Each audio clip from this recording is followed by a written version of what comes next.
SC और ST की जातियाँ हो गई। ये सब कब हुई? मुगलों के आने के बाद हुई।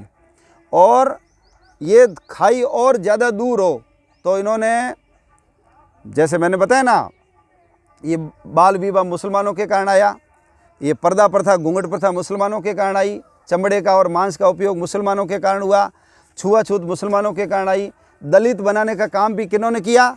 मुसलमानों ने किया। ऐसे ही हमारे धर्म ग्रंथों के अंदर उन्होंने बहुत बड़ी छेड़ाछाड़ी की। अपन लोग पढ़ते नहीं इसलिए अपन को पता नहीं है।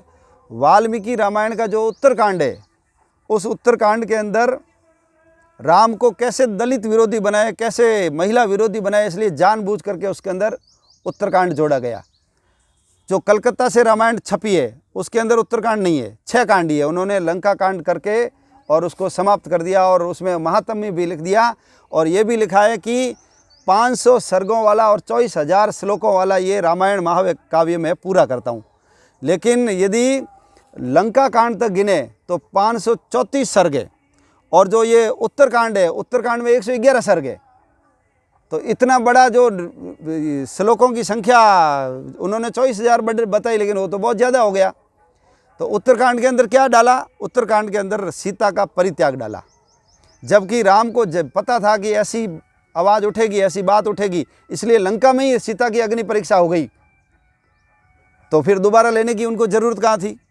और जब लंका से भगवान राम उनको लेकर के आ गए, इतने समय वो रह गए साथ, सीता गर्भवती हो गई, तो फिर राम कैसे त्यागेगा उनको?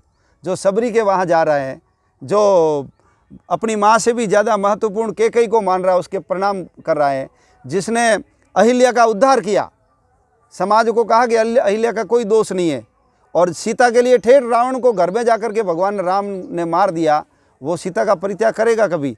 तो सीता का परित्याग इसलिए जोड़ा गया कि भगवान राम महिला विरोधी है। दूसरा, उसके अंदर संबुक वध है। संबुक यानी एक शूद्र जाति का व्यक्ति तपस्या करता है, और जब भगवान राम को पता लगता है तो वो पुष्पक विमान लेकर के घूमते हैं और हथियारों से भर करके जाकर के उसका शीश काट देते हैं।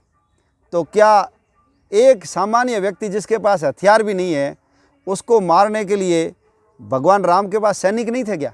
इतनी बड़ी सेना थी, इतने सेनापति थे, किसी को भी भेज करके उसको मरवा सकते थे, लेकिन जानबूझ करके एक राजा उसको जा करके मारता है। ये इसलिए प्रसंग जोड़ा गया कि भगवान राम को भी क्या बनाया जाए? ये जो शूद्र विरोधी है, दलित विरोधी है भगवान राम। उत्तरकांड के अंदर ही भगवान ये राम है वो लक्ष्मण का परित्याग करते हैं। उत्तरकांड के अंदर ही रावण की महिमा है। जब रावण को मार करके भगवान राम अयोध्या आ गए, फिर रावण की महिमा उसमें डालने की कहाँ ज़रूरत है? उसी के अंदर वो वर्णन है कि रावण लंका हिमालय जाता है, हिमालय के अंदर वो महिला के साथ ज़बरदस्ती करता है, वो महिला आत्महत्या कर लेती है, वो फूल के अंदर फिर पैदा होती है, उस महिला बच्ची को घर लेके जाता है रावण, और रावण के वो ज्योतिषी उनको बोलते हैं कि यही तेरे मृत्यु का कारण बनेगी, और उसको समुद्र में फेंक देता है, और वही बच्ची समुद्र से ठेठ कहाँ पहुँच जाती है? जनक के खेत में पहुँच जाती है। ये वर्णन कहाँ है? ये उत्तरकांड के अंदर वर्णन है।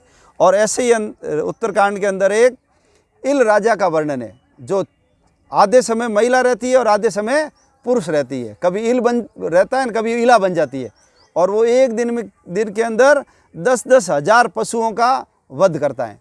तो जो मांस बख्शीश थे, जानबूझ करके इसके अंदर ये डाले, और जो राम को दलित विरोधी और महिला विरोधी सिद्ध करना चाहते थे, वो उन्होंने जानबूझ करके इसके अंदर जोड़े। और ऐसे ही जो ये मनुस्मृति है, मनुस्मृति के अंदर भी बहुत सारी ऐसी चीज़ें जोड़ी गई। अब आपको मैं दलितों के बारे में जो उल्टा पुल्टा लिखा हुआ है, ये खूब चलता भी है सोशल मीडिया पे, लेकिन उसके अंदर एक, जैसे किसी पाठ्यक्रम का पाठ होता है, उसका जो हेडिंग होता है, उसका नाम होता है कुछ न कुछ। तो रामायण में जो है उनको कांड बोलते हैं। जैसे 6 कांड बताए मैंने, कांड के अंदर जो अलग अलग चैप्टर होते हैं उसको सर्ग बोलते हैं, और सर्गों के अंदर श्लोक होते हैं, छंद होते हैं। तो मनुस्मृति में जो पाठ है उसका नाम है समूलास। उसको समूलास, पहला समूलास, दूसरा समूलास, उसके अंदर अल्लाह का समूलास है। अब आप में से कोई भी व्यक्ति बता सकता है कि अल्लाह पहले हुए, इस्लाम पहले हुए, या भगवान राम या मनु पहले हुए? कौन हुआ पहले? मनु हुए पहले। तो जो अल्लाह से, मोहम्मद से या मुसलमानों से हज़ारों साल पहले लिखी हुई है, उसके अंदर अल्लाह समूलास कैसे आ गया? इसका मतलब है अपने देवताओं को महान सिद्ध करने के लिए इन्होंने जानबूझ करके मुस्लिम धर्म का प्रचार प्रसार उन्होंने डाला है। तो जैसे ये अल्लाह समूलास डाला है, ऐसे ही दलितों को अन्य हिंदू समाज से दूर करने के लिए ऐसे ऐसे श्लोक उसके अंदर प्रक्षेपित किए गए हैं। रामायण में भी किए हैं, महाभारत में भी किए हैं और मनुस्मृति में भी किए हैं, ताकि ये झगड़ा आगे चलता रहे। तो ये मुसलमानों की बहुत बड़ी साजिश, और ऐसे जो ये वामपंथी है, कम्युनिस्ट विचारधारा के लोग हैं जिन्होंने सारे ये महत्वपूर्ण बुद्धिजीवी जो महकमे उसके अंदर कब्जा कर रखा है, उन लोगों ने इसके अंदर वो चीज़ें डाली है। तो अपने को समाज को भी बताना पड़ेगा कि ये सत्य नहीं है, सत्य तो वेद ही है। वेदों में करो ना तुम गड़बड़, एक अक्षर की भी गड़बड़ नहीं कर सकते वेदों के अंदर। क्यों? संभव नहीं है उसमें करना। बहुत बुद्धिमान और होशियार लोग देवताओं के द्वारा लिखा हुआ है, इसलिए उसके अंदर कोई भी ऐसी चीज़ें नहीं है। तो ये जितने जो अब भारत के अंदर ये कुरीतियाँ आई है, सब इसका पीछे का जो कारण है वो इस्लाम है। और अपने को भी अपने ये जो धर्म ग्रंथों के अंदर इन्होंने बहुत बड़े मात्रा में धर्म ग्रंथों को जलाया और बहुत बड़ी मात्रा के अंदर इसके अंदर प्रक्षेपित करके ऐसी ऐसी बातें जोड़ी हैं। अपन सब लोगों को, समाज को बताना चाहिए कि ये सही नहीं है, झूठ है, और समरसता तो हमारा मूल मंत्र ही है।